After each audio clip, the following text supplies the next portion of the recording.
आज मैं आपको बताने वाला हूँ एक ऐसे महान राजा के बारे में जिन्होंने अपने देश को बचाने के लिए राजमहल का त्याग कर दिया, कई सालों तक जंगलों में निवास किया, पत्तों पर भोजन किया, पर मुगलों का आधिपत्य कभी स्वीकार नहीं किया।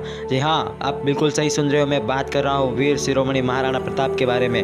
नमस्कार, जय हिंद। आप देख रहे हैं द डिजिटल मेवाड़। तो तैयार हो जाओ त्याग और संघर्ष से भरे एक सफ़र पर चलने के लिए। जानते हैं हम अपने मेवाड़ के अतीत को, महाराणा प्रताप को। जानेंगे आज की इस वीडियो में कौन थे महाराणा प्रताप और क्यों डरते थे उनसे मुगल इतना। तो ये कहानी शुरू होती है 9 मई 1540 को, जब महाराणा प्रताप का जन्म हुआ था कुंभलगढ़ के राजमहल में। माँ का नाम जयवंताबाई, पिता का नाम उदय सिंह। 7.5 फुट की उनकी हाइट, 70 किलो का कवच, 10 किलो के जूते, 10 किलो की तलवार, अब 80 किलो का भाला। बहलोल खान को घोड़े से ही काट डाला। कौन था बहलोल खान? मुगल सेना का सबसे बड़ा सेनापति जो हल्दी घाटी के युद्ध में आया था। महाराणा प्रताप ने उसको पूरे घोड़े से ही काट डाला।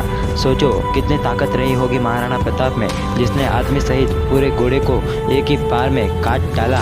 तो महाराणा प्रताप बचपन से ही अस्त्र शस्त्र चलाने में बहुत ज़्यादा माहिर थे।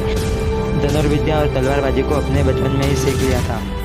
जब जब परिवार टूटेगा तब तब पड़ोसी आकर लूटेगा।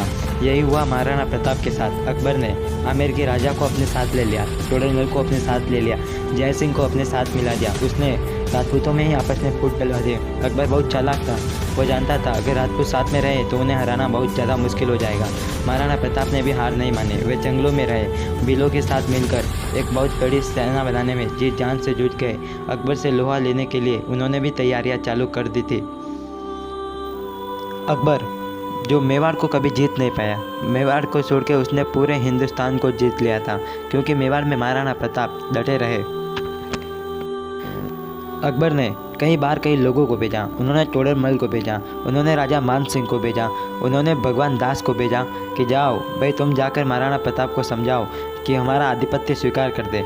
एक बार तो ये तक कह दिया कि आधा हिंदुस्तान तुम्हारे नाम कर देंगे। लेकिन महाराणा प्रताप मारा नीला घोड़ा असवार, नीला घोड़ा असवार राणा सुने तो जय। कितने सुंदर लोकगीत है। मेवाड़ में आज भी महाराणा प्रताप को भगवान माना जाता है। महाराणा प्रताप ने अपने स्वाधीनता और सर्वोत्तमता के अधिकार को सर्वपल्ली माना।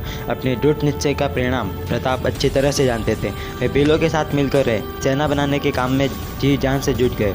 18 जून 1576 की सुबह हल्दी घाटी और खमनोर के मध्य एक मैदान में ऐतिहासिक युद्ध हुआ, जो बाद में रक्तलाई के नाम से जाना गया। महाराणा प्रताप की सेना गोकुंदा से हल्दी घाटी पहुंची, जबकि मुगल सेना मानसिंह के नेतृत्व में हल्दी घाटी के ठीक नीचे मैदान में अपना पड़ाव डाल चुकी थी।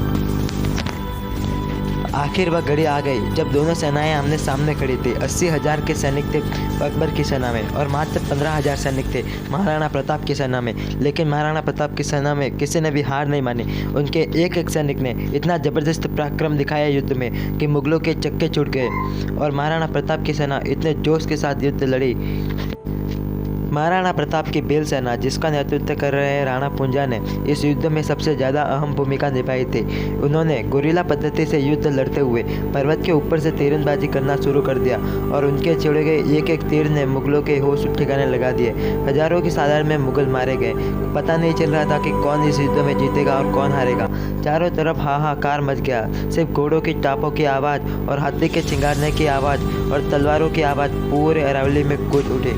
इस युद्ध के बाद क्या होगा किसी को कुछ पता नहीं। पूरी मुगल सेना में हड़कंप मच गया। महाराणा प्रताप जी जान से लड़ रहे थे, तभी कुछ ऐसा हुआ जिसकी किसी ने सपने में भी कल्पना नहीं की होगी। महाराणा प्रताप ने चेतक के दोनों आगे के पैर हाथी के सिर पर जा टिका दिए और मानसिंह पर भाले से जबरदस्त प्रहार किया। लेकिन मानसिंह हाथी के हौदे में चुपकर अपनी जान बचा लेता है और मानसिंह का जो महावत होता है वो मारा जाता है। चेतक हाथी के सर से नीचे उतर रहा होता है, तभी हाथी की सूंड में लगी तलवार से चेतक की पिछली एक टांग कट जाती है। परिस्थिति को भागते हुए जालामान, जो महाराणा प्रताप के सेनापति थे, उन्होंने राज चिन्ह राज मुकुट महाराणा प्रताप से लेकर अपने सर पर धारण कर लिया और जैसे ही उन्होंने राज मुकुट धारण किया तभी हजारों तलवारें एक साथ जालामान पर टूट पड़ी और जालामान इस युद्ध में शहीद हो जाते हैं और महाराणा प्रताप को चेतक इस युद्ध से 5 किलोमीटर दूर भगा ले जाता है और चेतक दौड़ते दौड़ते एक बरसाती नाले को पार करके अपने प्राण त्याग देता है और महाराणा प्रताप को युद्धभूमि से बहुत दूर ले आता है और चेतक अपने स्वामी भक्ति का परिचय अपने प्राण त्याग कर देता है।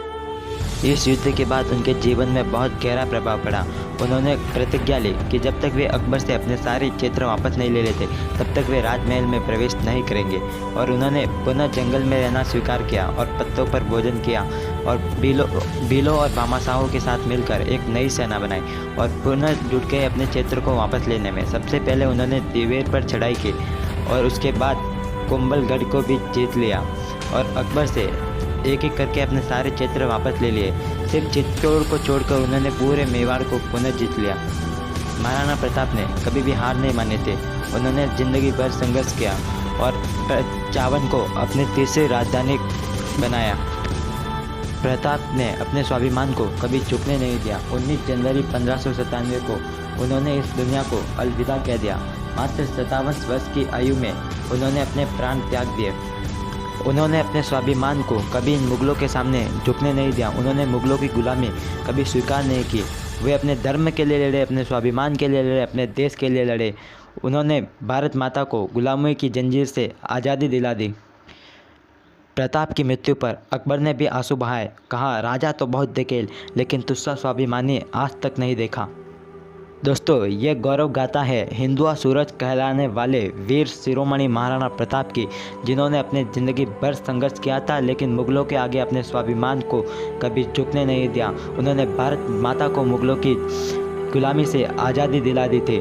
तो दोस्तों, आज की वीडियो में बस इतना ही। अगर वीडियो पसंद आता है तो शेयर करें, लाइक करें और कमेंट में जय मेवाड़ जय प्रताप जरूर लिखें।